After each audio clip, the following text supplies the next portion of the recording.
Hello friends, स्वागत है आपका हमारे यूट्यूब चैनल के अकेडमी में। हम आ चुके हैं आपके लिए ग्रामर की अगली वीडियोस को लेकर के। जैसा कि आप जानते हैं कि हमारा वॉइस कंप्लीट हो गया था। अब हम सेंटेंस स्ट्रक्चर एंड एनालिसिस आज कंप्लीट करने वाले हैं। आज हम इसको पढ़ने वाले हैं। तो आइए देखते हैं सेंटेंस स्ट्रक्चर एंड एनालिसिस।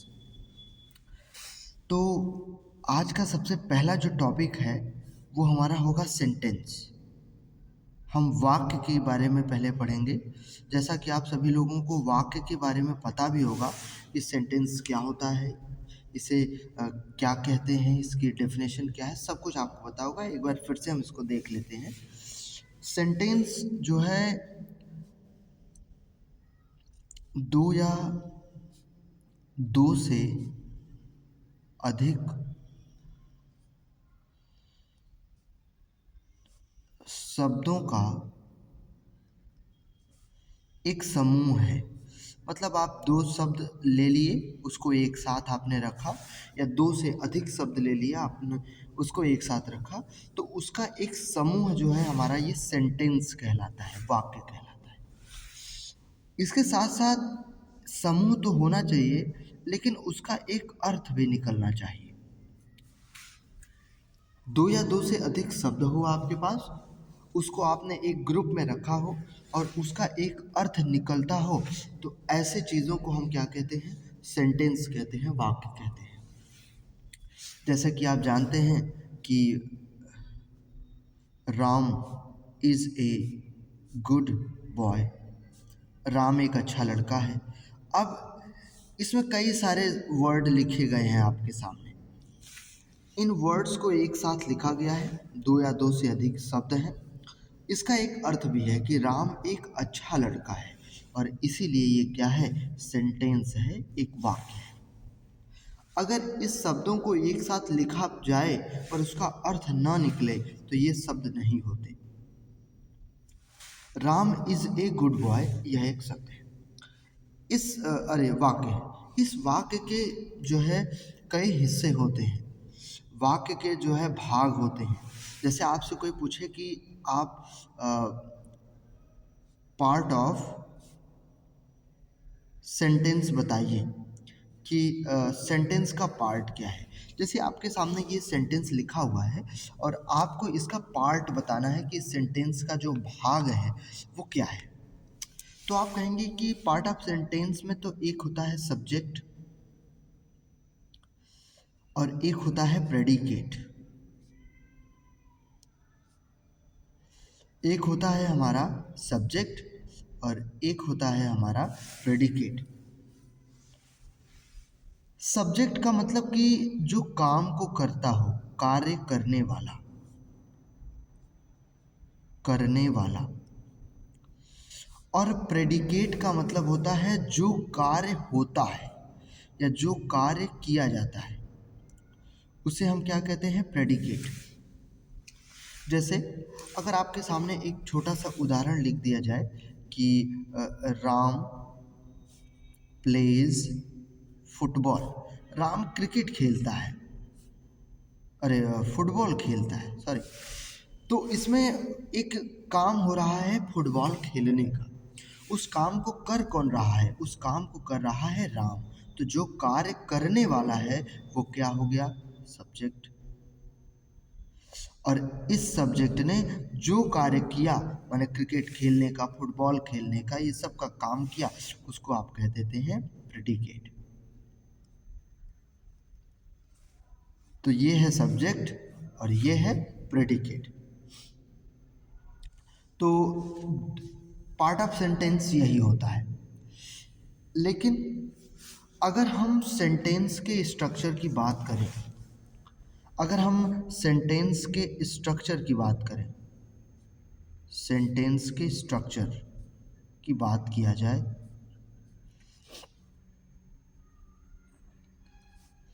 तो उसके हिसाब से ये 4 पार्ट का होता है, 4 पार्ट। अगर स्ट्रक्चर के हिसाब से बात किया जाए तो सेंटेंस हमारा 4 हिस्सों में बढ़ता है। उन चारों हिस्सों का नाम है सिंपल सेंटेंस, दूसरा नाम है कॉम्प्लेक्स सेंटेंस, मिश्रित वाक्य। फिर है कंपाउंड सेंटेंस, कंपाउंड सेंटेंस। और एक और है मिक्स्ड, मिक्स्ड। ये चार हिस्से होते हैं सेंटेंस के स्ट्रक्चर के अनुसार। जैसा कि आपको पता था कि हमारी हेडिंग में एनालिसिस भी शब्द लिखा गया था, हम उसे भी जान लेते हैं यहाँ पर, फिर हम आगे बढ़ेंगे। एनालिसिस, एनालिसिस का मतलब होता है कि क्लॉज की पहचान करना। नई नई चीज़ें आ रही हैं, क्लॉज की पहचान करना कि ये क्लॉज क्या होता है, वाक्य में ये कैसे होता है, कहाँ लिखा जाता है, कि इसी चीज़ को क्लॉज की पहचान करना, जिसको एनालिसिस करते हैं। क्लॉज की पहचान करते हैं हम। क्लॉज की पहचान की मदद से ये पता करते हैं कि भाई प्रिंसिपल क्लॉज क्या है, ये भी पता करते हैं कि कोऑर्डिनेट क्लॉज क्या है। ये सारी चीज़ें हमें पता चलती है। सबऑर्डिनेट क्लॉज क्या है, ये सारी चीज़ें पता चलती है जब हम एनालिसिस करते हैं, किसी सेंटेंस को लेकर के उसका विश्लेषण करते हैं। अब हम पहले इन चीज़ों को जान लेते हैं कि ये आखिर क्या होते हैं, फिर हम आगे बढ़ेंगे। तो सबसे पहले हम अब जानेंगे कि क्लॉज क्या होता है। Clause, what is clause? Clause क्या होता है? क्लॉज सेंटेंस का एक भाग है, सेंटेंस का भाग यानी पार्ट है। क्लॉज एक सेंटेंस नहीं है, बल्कि सेंटेंस का एक भाग है। मतलब जैसे हमने लिखा था कि Ram is a good boy, इस पूरे सेंटेंस में एक हिस्से को उठा लिया जाए, एक भाग को उठा लिया जाए, शुरू से अंत से कहीं से, तो वो एक क्लॉज बन जाता है, सेंटेंस का एक हिस्सा। क्लॉज में होना क्या क्या चाहिए? क्लॉज में एक सब्जेक्ट होना चाहिए, क्लॉज में एक फाइनाइट वर्ब होना चाहिए। आप सोच रहे होंगे फाइनाइट वर्ब क्या है? फाइनाइट वर्ब का मतलब कि जो सब्जेक्ट के अकॉर्डिंग बदले, सब्जेक्ट के आप कह सकते हैं नंबर, पर्सन के अनुसार बदले, उसे हम कहते हैं फाइनाइट वर्ब। जैसे प्रेजेंट इंडेफिनिट टेंस का एग्जांपल ले लिया जाए अगर, तो प्रेजेंट इंडेफिनिट टेंस में जानते हैं कि एक वचन का अगर सब्जेक्ट होता है तो वर्ब में यस या यस का प्रयोग करते हैं। जैसे राम खेलता है तो राम प्लेज, लेकिन अगर राम की जगह दे आ जाए, वे लोग खेलते हैं, तो दे प्ले करते हैं। अब वो जो प्ले वर्ब है वो सेंटेंस के अकॉर्डिंग ही, अरे सब्जेक्ट के अकॉर्डिंग ही तो बदल रहा है। अगर सब्जेक्ट एक वचन था तो प्ले में यस लगा हुआ था, सब्जेक्ट बहुवचन हुआ, वे लोग हो गया, तो प्ले में यस या यस को हमने हटा दिया। तो ये ही होता है फाइनाइट वर्ब, जो सब्जेक्ट के नंबर और पर्सन के अनुसार चेंज होते हैं, उन्हीं को कहते हैं फाइनाइट वर्ब। तो क्लॉज में एक सब्जेक्ट होना बहुत ज़रूरी है, एक फाइनाइट वर्ब होना ज़रूरी है। क्लॉज को सेंटेंस का एक भाग कहते हैं, और जो क्लॉज होता है वो खुद अपने आप में एक सेंटेंस नहीं होता है। इतनी बात आप समझ गए? तो अब चलते हैं आगे। अब बस इतना ध्यान रखें कि क्लॉज में एक सब्जेक्ट होता है, एक फाइनाइट वर्ब होता है। अब क्लॉज के हम आते हैं प्रकार में। क्लॉज का प्रकार, क्लॉज कितने प्रकार का होता है? आप कहेंगे पहला होता है प्रिंसिपल क्लॉज। प्रिंसिपल क्लॉज पहला। प्रिंसिपल क्लॉज को नाम देते हैं इंडिपेंडेंट क्लॉज। इंडिपेंडेंट क्लॉज, ये नाम हम क्यों देते हैं इंडिपेंडेंट क्लॉज? क्योंकि ये मुक्त होता है, क्योंकि इसे जो है बताने के लिए, इसके अर्थ को व्यक्त करने के लिए हमें किसी का हेल्प नहीं चाहिए, किसी से मदद नहीं चाहिए। इसका जो अर्थ है, आप कह सकते हैं अर्थ इसका एकदम पूरा होता है, माने पूर्ण होता है। ये प्रिंसिपल क्लॉज है। इसीलिए जैसे हमने कहा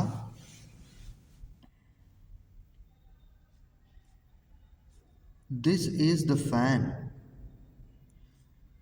यह वही पंखा है फैन, विच आई बॉट, जो मैंने खरीदा था।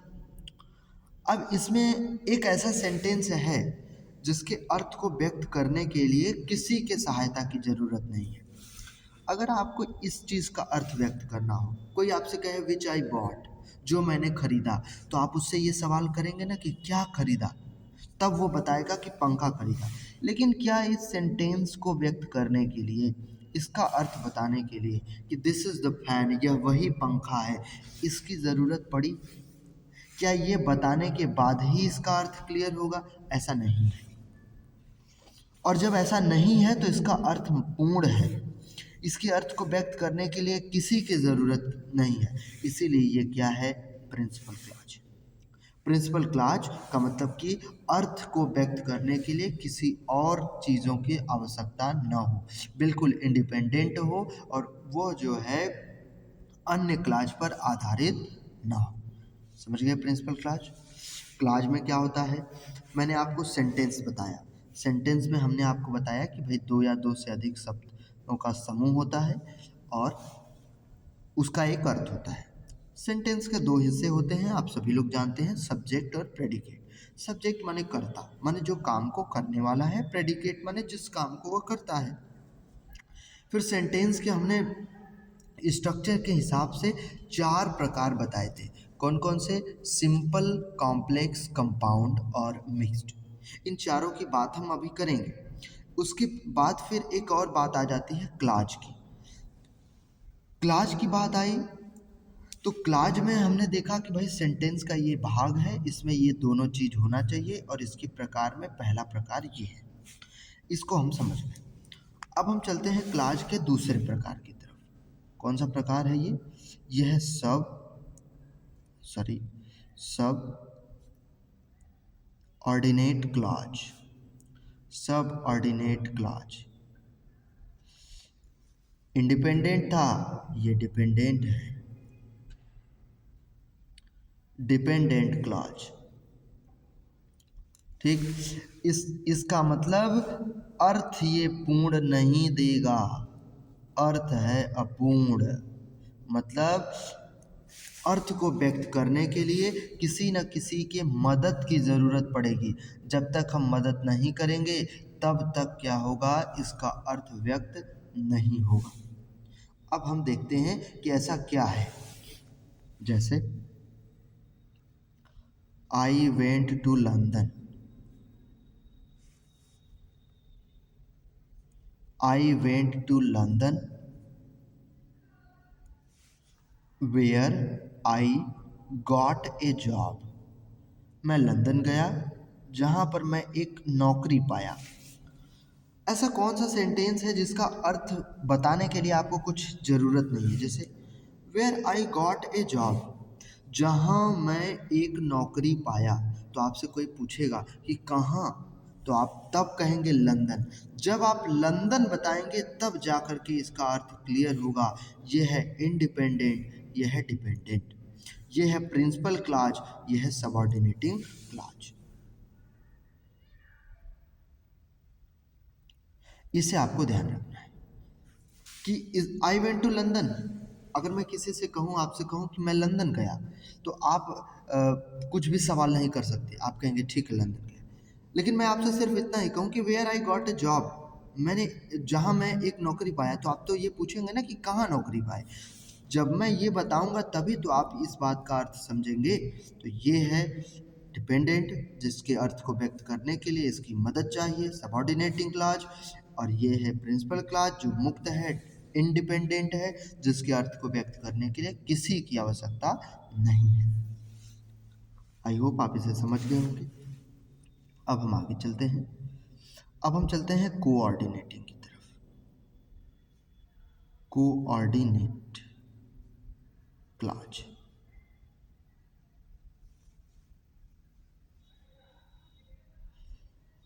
जैसे कोऑर्डिनेटिंग क्लॉज क्या है? इक्वल रैंक का क्लॉज है ये, इक्वल रैंक का क्लॉज। पहले आप ये जानेंगे, इक्वल रैंक का मतलब कि बिल्कुल बराबरी होगी, बिल्कुल समानता होगी।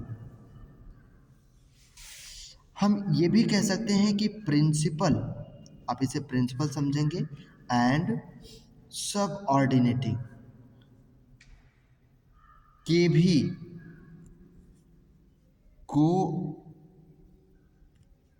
कोऑर्डिनेटिंग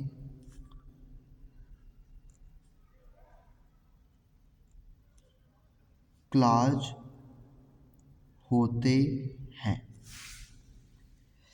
प्रिंसिपल और सबऑर्डिनेटिंग के भी कोऑर्डिनेटिंग क्लॉज होते हैं। अब जैसे मैं आपको एक बात बताना चाहता हूँ, जैसे एग्जाम्पल हम एक लेते हैं, हमें ज़्यादा अच्छे से समझ में आएगा। हमने ले लिया एग्जाम्पल कि he as well as she is very wise. He as well as she is very wise. इस वाक्य में दोनों क्लॉज हैं, प्रिंसिपल क्लॉज भी है, कोऑर्डिनेट प्रिंसिपल क्लॉज जिसे कह सकते हैं हम। अब प्रिंसिपल क्लॉज क्या है? सी इज वेरी वाइज, वह बहुत बुद्धिमान है। कोई इसमें बड़ी बात नहीं है, इंडिपेंडेंट है, अर्थ व्यक्त हो गया। लेकिन यहाँ ही की बात भी है, कोऑर्डिनेट, कोऑर्डिनेट कर रहा है इसे, इस चीज़ को इससे कोऑर्डिनेट कर रहा है। ये जो एज वेल एज है, जो कुमुलेटिव कंजक्शन के रूप में जोड़ने का काम कर रहा है, ये इक्वल रैंक का काम कर रहा है। देखो, ये भी प्रोनाउन है, ये भी प्रोनाउन है, इक्वल रैंक के हैं ये। बीच में जो लिंक है वो दो समान को जोड़ रहा है, इक्वल रैंक का क्लॉज है ये, इसीलिए हम इसको कोऑर्डिनेटिंग क्लॉज कहते हैं। ठीक, जैसे हमने कहा कि he is poor but very honest. अब ये इक्वल रैंक का क्लॉज है, इक्वल रैंक का क्लॉज इन द सेंस कि गरीब है, ईमानदार है, दोनों एडजेक्टिव बन रहा है, ये इक्वल रैंक का क्लॉज है।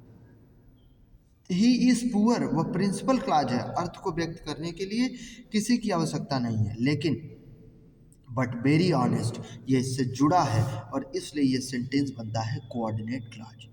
तो आई होप ये प्रिंसिपल, सबऑर्डिनेट और कोऑर्डिनेट आपको समझ में आया होगा।